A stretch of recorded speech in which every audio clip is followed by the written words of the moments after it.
आता बातमीपत्राची सुरुवात करतो एका अत्यंत महत्त्वाच्या मोठ्या बातमीनं। बातमी मुंबईकरांसाठी सगळ्यात महत्त्वाची आहे। मुंबईकरांवरती पाणी कपातीचं मोठं संकट आहे, कारण मुंबईला पाणी पुरवठा करणाऱ्या धरणांमधला पाणीसाठा झपाट्यानं खालावतोय। मुंबईला पिण्याचं पाणी पुरवणाऱ्या 7 तलावांमध्ये सध्या सुमारे 10.72% पाणीसाठा उरलाय। मध्य वैतरणा आणि तानसा धरणांमधला पाणीसाठा चिंताजनक पातळीवरती आहे, तर भातसा, मोडक सागर आणि बारवीमध्ये सुद्धा पाणीसाठा जेमतेमच उरलेला आहे। अर्थात जून उलटून गेला तरी पावसाचा काही पत्ताच नाहीये। 20 जून नंतर सुद्धा मुंबईत पाऊस येण्याची शक्यता वर्तवली जाते, मात्र त्या संदर्भात अजूनही ठोस कोणी बोलत नाही। धरणांमधला पाणीसाठा आटल्यानं मुंबईत सध्या 10% पाणी कपात लागू आहे, मात्र जर हीच स्थिती कायम राहिली तर हीच पाणी कपात 20% सुद्धा पोहोचू शकते। आपले प्रतिनिधी विशाल पाटील आपल्यासोबत जोडले गेलेत। विशाल, पाण्याचं दुर्भिक्ष आता पाहायला मिळतंय, मुंबईवरती संकट आहे, सविस्तरपणे सांगा।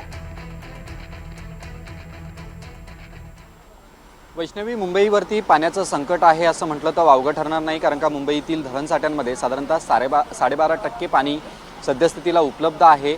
जर गेल्या वर्षीची आणि यावर्षीची तुलना करायचं झालं तर गेल्या वर्षी जून महिन्यामध्ये मुंबईच्या धरणांमध्ये पाण्याचा साठा जो आहे हा साधारणतः 6 ते 6.5% होता। जरी यावर्षी दुप्पट पाणीसाठा जून महिन्यात असला तरी अद्यापही मान्सून जो आहे हा दाखल झालेला नाही। गेल्या वर्षी पाऊस जो आहे हा काहीसा लवकर सुरू झाला होता, मात्र अद्यापही पावसाचा पत्ता हा धरण क्षेत्रामध्ये नाही आहे। त्यामुळे मुंबईकरांवरती पाणी संकट जे आहे हे येणाऱ्या काही दिवसांमध्ये अधिक भीषणतेच्या दिशेनं असू शकतं, कारण का सद्यस्थितीला आपण पाहायला गेलं तर मुंबईतील अनेक ठिकाणी पाणी कपात जी आहे ही केली जाते। अद्यापही मान्सून हा दाखल झालेला नाही आणि प्रामुख्यानं मुंबईला जी पाणी पुरवठा करणारी धरणं आहेत या धरणांमधील पाणीसाठा झपाट्यानं कमी होताना आपल्याला पाहायला मिळतोय।